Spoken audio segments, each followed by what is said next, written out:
بسم اللہ الرحمن الرحیم۔ السلام علیکم ورحمۃ اللہ وبرکاتہ۔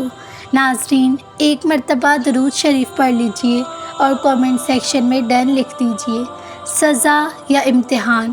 قرآن کہتا ہے ما اصاب من مصیبتی الا باذن اللہ۔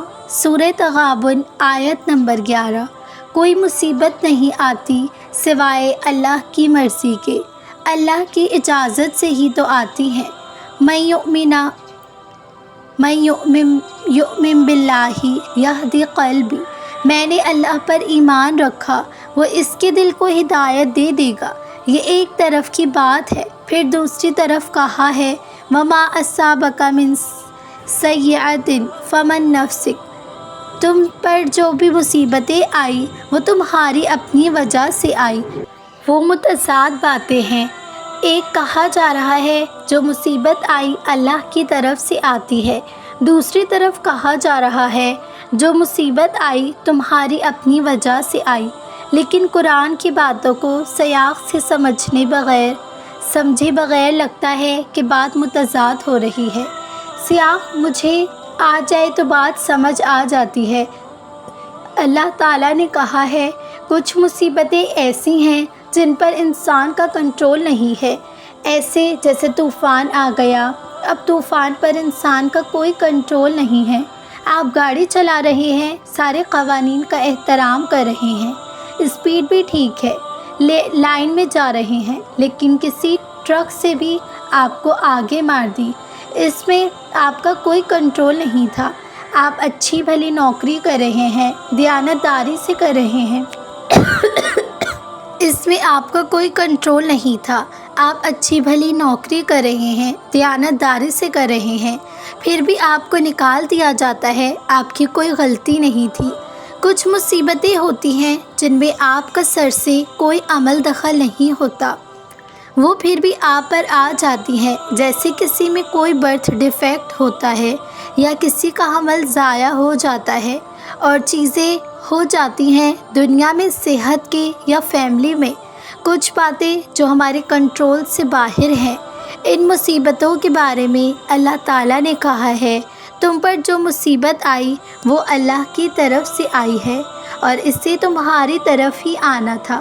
اصاب کا لفظ استعمال ہوتا ہے عربی میں جب تیر صحیح موقع پر صحیح نشانے پر لگے، یعنی یہ جو مصیبت آنی تھی یہ کسی اور کسی کو بھی کبھی بھی نہیں آنی تھی، یہ صرف تمہیں ہی آنی تھی۔ اس کو خاص تمہارے لیے بنایا گیا تھا اور یہ تمہارے ایمان کا امتحان تھا۔ یہ ایک درس ہے۔ دوسری جگہ بات ہو رہی ہے جب مسلمانوں نے خود کوئی غلطی کی اور اس کی وجہ سے ان پر مصیبتیں آئیں۔ مثال کے طور پر اگر کوئی بہت تیزی سے گاڑی چلا رہا ہو اور اب ایکسیڈنٹ ہو گیا، پھر میں کہوں کہ اللہ تعالیٰ کو پتہ نہیں کہ امتحان لے رہا ہے میرا، پتہ نہیں کس چیز کی سزا مل رہی ہے مجھے۔ یہاں کوئی روز مٹھائیاں اور ڈونٹ اور چاکلیٹ اور سوڈا پیے جا رہا ہے، پھر اس کا کولیسٹرول بڑھ گیا، کچھ سال بعد ڈائبٹیز ہو گئی، دل کا مسئلہ ہو گیا، پھر کہہ رہے ہیں جی پتہ نہیں اللہ کس چیز کا امتحان لے رہا ہے، پتہ نہیں کس چیز کی سزا مل رہی ہے مجھے۔ بھائی نہیں، یہ ڈونٹ کھانے کی سزا مل رہی ہے۔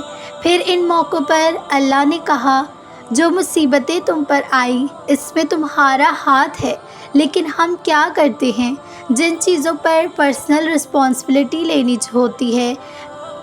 میں نے پڑھائی نہیں کی، میں فیل ہو گئی، میں نے تیاری نہیں کی، میرا انٹرویو اچھا نہیں ہوا، اس میں اللہ کی طرف سے مصیبت لانے کی کیا بات ہے؟ ہم خود ذمہ داری لیتے نہیں اور پھر کہتے ہیں کہ پتہ نہیں کوئی ناکام، کوئی نامعلوم کس بات سے ہے جس کی سزا ہمیں اللہ دے رہا ہے، اور پھر اللہ کے ایمان کی اوڑھ میں آپ کی خود ذمہ داری لینے سے انکار کر دیتے ہیں۔ ان دونوں کا ذکر اللہ نے کیا ہے۔ وہ اللہ کی طرف سے کوئی امتحان نہیں ہے، لیکن شروع میں وجوہات کی تھی، اس کو بیلنس کرنے کی ضرورت ہے۔ ایک ہے انگریزی میں کاز اینڈ ایفیکٹ۔ اگر میں گلاس کو میز سے نیچے پھینک دوں وہ نیچے گر کے ٹوٹ جائے گا۔ اگر گلاس کو میں میز سے نیچے پھینک دوں تو وہ نیچے گر کے ٹوٹ جائے گا۔ یہ ہے دنیا کا کاز اور ایفیکٹ۔ لاجیکل سی بات ہے، سمجھ آتی ہے۔ اب ایک کاز اور ایفیکٹ ہے جس کا غیبی دنیا سے تعلق ہے، اور وہ شروع میں ہم نے بات کی تھی۔ اگر آپ کسی کا دل دکھائیں گے اس کو کمتری کا احساس دلانے کے لیے، تو اس کا غیب میں ایک ایفیکٹ ہوگا۔ ہو سکتا ہے کہ بعد میں آپ کی نوکری چلی جائے، ہو سکتا ہے آپ کا بزنس فیل ہو جائے، اس کا آپ کو انویسٹمنٹ سے تعلق نہیں ہوگا، شاید اس کا آپ کی تعلیم سے نہیں ہوگا تعلق، اس کا تعلق کسی روحانی چیز سے ہوگا، روحانی جرم سے ہے کہ آپ نے کسی کا دل دکھایا تھا، اور اس کا اثر یہ نہیں کہ فوراً ہو جائے، ہو سکتا ہے 10-20 سال بعد ہو۔ اور یہ ایک روحانی حقیقت ہے کہ انسان کی زندگی میں جیسے کچھ چیزوں کا ذکر ہے۔ عام چیز کیا ہے؟ کسی کا دل دکھانا، کسی کو تکلیف دینا۔ کسی کا دل دکھاؤ گے تو ہو سکتا ہے کہ اللہ اسی دنیا میں کسی نہ کسی مصیبت میں ڈال دے آپ کو، پھر بھی اس کو عذاب نہیں کہیں گے۔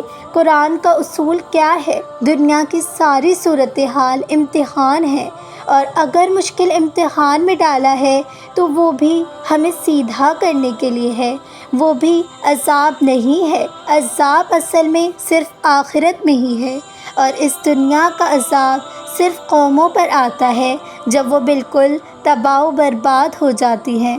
یہ جو لعنت کی بات ہے یہ ہے ایکسیپشن۔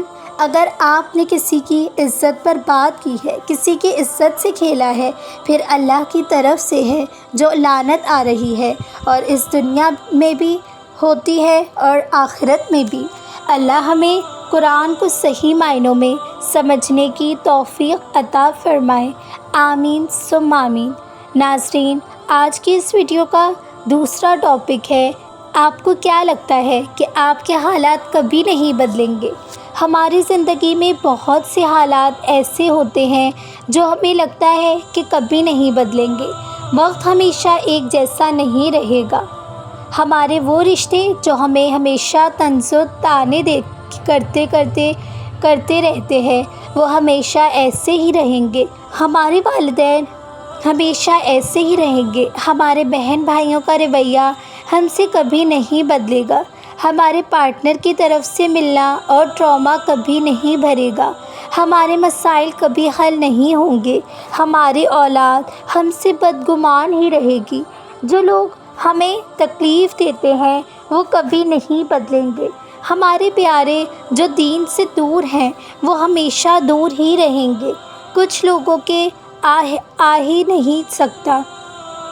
کچھ لوگوں کے بارے میں ہم بڑی پکی سٹیٹمنٹ دیتے ہیں، بھائی یہ تو کبھی دین کی طرف آ ہی نہیں سکتا۔ ہم خود کے بارے میں بھی ہمیشہ یہی سوچتے ہیں کہ ہمیشہ ناکام ہی ہوں گے، میرے ٹرسٹ ایشوز کبھی ٹھیک نہیں ہوں گے، میں کبھی کامیاب نہیں ہو سکوں گی، میں اپنی بری عادتوں کو کبھی نہیں چھوڑ سکوں گی، میرے خوف کو کبھی نہیں ختم ہونے دیتے، میرے غم کبھی نہیں ختم ہوں گے۔ اگر میں آج غریب ہوں تو ہمیشہ غریب ہی رہوں گی۔ اگر آج میرے پاس پیسہ ہے تو ہمیشہ رہے گا۔ اگر آج میں صحت کے مسائل سے گزر رہی ہوں تو ہمیشہ میں بیمار رہوں گی۔ سچ سچ بتائیں، ہم بھی شدید بیمار ہو گئے تو ایسا لگتا ہے نا کہ یہ تکلیف اب کبھی دور نہیں ہوگی۔ ڈپریشن، انگزائٹی اور CT کے امراض ایسے نا امید ہو چکے ہیں کہ ان بیماریاں اب کبھی ٹھیک نہیں ہوں گی۔ آپ کو کیوں لگتا ہے کہ وقت کبھی نہیں بدلے گا؟ آپ کو کیوں لگتا ہے کہ وقت کبھی بھی نہیں بدلے گا؟ دور مت جائیں، خود کو دیکھ لیں۔ ہمیں نہیں بدلا اللہ نے، ہمیں نہیں نکالا زندگی کے اندھیروں سے، ہمیں نہیں بچایا کبھی بھی ہماری زندگی کے فرعونوں سے۔ جو رب پہلے بھی ہمارے مسئلے حل کرتا آیا ہے وہ اب بھی کرے گا۔ اپنے حل ہوئے مسئلوں کی آج آپ لسٹ بنائیں اور دیکھیں کہ اب تک آپ کے کتنے مسئلے حل ہو چکے ہیں، اور ان میں سے کتنوں پر آپ نے اپنے رب کا شکر ادا کیا تھا۔ رات اور دن کا بدلنا ہمیں ہر روز سبق دیتا ہے کہ ہمارے کاموں میں موجودہ رکاوٹیں بھی ایک دن ہٹ جائیں گی۔ ہماری زندگی کا وقت بھی بدل جائے گا۔ جب اللہ ہماری زندگی کا پہیہ الٹا گھمائے گا تو زندگی پر چھائے اندھیرے ایک دم ہٹ جائیں گے۔ بعض دفعہ اللہ ان لوگوں کو نہیں بدلتا جو ہمارے لیے آزمائش ہوتے ہیں، بلکہ ہمیں بدل دیتا ہے، ہمارے اندر ان لوگوں کو برداشت کرنے کی صلاحیت ڈالتا ہے، ہمارے دلوں کو پرسکون کر دیتا ہے۔ پھر ہمیں اس بات ایسی ویسے برے نہیں لگتی جیسے پہلے لگتی تھی۔ ہم انہیں اپنی آزمائش سمجھ کر قبول کر لیتے ہیں۔ ہم سمجھ جاتے ہیں کہ اس دنیا میں سب کچھ بدل جائے گا۔ ناظرین، امید کرتی ہوں آپ کو آج کی ویڈیو کا عنوان اچھا لگا ہوگا۔ اگر اچھا لگا ہے تو میرے چینل کو ضرور سبسکرائب کیجیے، برابر میں دیے گئے بیل بٹن کو بھی پریس کر دیجیے تاکہ میری ہر نئی آنے والی ویڈیو کا نوٹیفیکیشن آپ تک ضرور پہنچے۔ جزاک اللہ خیرن۔